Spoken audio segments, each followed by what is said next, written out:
A federal judge has declared an all-male military draft unconstitutional, saying that, quote, the time has passed for a debate on whether women belong in the military. The ruling brings up more questions about the selective service system, which is already under review. Currently, men are required to register for selective service at age 18. If Congress and the president authorize a draft, men would be called by random lottery to serve. Kate Germano, a 20-year career Marine and combat veteran, says drafting women would give the U.S. a major advantage. She joins us now to discuss the future of the selective service system. Kate, really appreciate you being here. You are someone who has served. Thank you for your service. Thank you. And you think that females being drafted is a good thing? Absolutely, in so many respects. I mean, think about it. Women comprise 51% of the U.S. population, and yet for so long we have limited the talent pool to just men. And opening up the doors to women in all of these new jobs and all of these capacities really opens up the U.S. to greater talent. Do you believe that most other women who are serving or have served would feel the same way? Absolutely. I mean, we've always considered serving in the military during times of war as really the last bastion of citizenship. And to deny women that opportunity and that right has really been problematic for us for so long. And so really having women thrown into this pool of talent allows us to combat the arguments against women in the military. I wanted to ask you about what some of those are. At least what are the good faith arguments that you see against women being in the draft? I think the number one argument that we've seen consistently has been physical, that there are differences between physiology for men and women, and therefore women should be excluded from serving. And the reality is that there are very many small men in the military. There are larger, taller women who are more muscular in the military and in the civilian populace. And so, making this broad generalization, assuming that men are somehow, because of their physiology, somehow more capable of serving than women is really a false argument. Do you, just as a general proposition, do you think that the draft is constitutional? There are people who argue about whether the state really has the right and should have the right. I guess it's just people deciding to serve is very different from your 18-year-old daughter is going to fight one of the forever wars that we've been engaged in. Yeah, it's a great question. I mean, the reality is we have not really used the draft or relied on the draft in some time. And so there are a lot of questions, not necessarily about the constitutionality of it, but the necessity and the utility of it. The bigger question for me at this point, having served on recruiting duty twice and really worked within the civilian populace to find qualified men and women, the bigger question is the fact that we are now distancing ourselves as a military from the civilian populace. Most kids are not even aware of the opportunities that exist for them. And there's a lot of concern about the physical fitness of kids in high school and their capacity to serve. And my last count is somewhere between 2 and 9%. Only 2 to 9% of American kids these days are actually physically, morally, and mentally qualified to serve in the military. So for me, that is the most important issue. The draft is secondary because it's something that we very rarely use. If we have a strong military full of kids who are mentally, morally, and physically qualified to do the job that our country needs them to do, the draft is secondary. What are the biggest reasons that so many young people are not meeting that criteria? Yeah, it's a great question. The reasons differ for men and women. I mean, first and foremost, most kids, as I mentioned, are not even aware of the opportunities that exist for them. Most kids who serve in the military today come from a family of military service. And that's problematic because what we're doing is we're, again, excluding a large segment of the talent pool that had they known about the military and the benefits of service, they might be able to serve in a better capacity. Physically, for women, the physical fitness has been a challenge, actually, for both men and women. For men, it's interesting. The biggest barrier to service happens to be moral.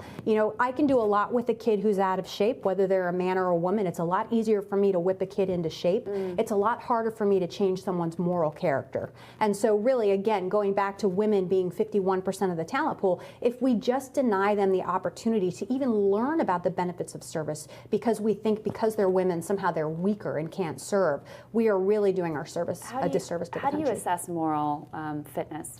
Yeah, it's a great question. I mean, there are a lot of things that recruiters have to do. First of all, there are a lot of open-ended questions that we ask candidates from the second they walk in the door to define whether they've had a record of misconduct in school, a pattern of misconduct at home, any type of moral offenses. We have to do police checks, criminal checks, all of those things. And what we find is that because of the larger issues within the judiciary system and the fact that we charge more and more people with smaller and smaller crimes, more kids come into the service with these records, and more kids want to join the service but are barred from service because they have felony-related offenses. What are your thoughts on how the opening up of combat roles to women in recent years, how that's being implemented, and do you have faith that the standards will be kept the same? You mentioned before male-female strength and some of the differentials that are often used as part of understanding how people should serve, where they should serve.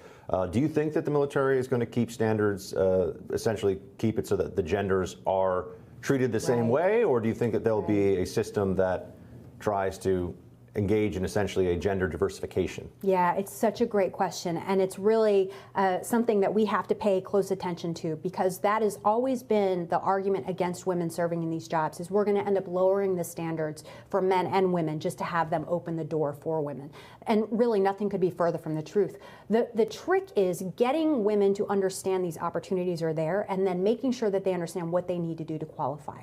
I have proven many times in my service as a Marine that if you have high standards and high expectations, men and women will rise to those expectations every time.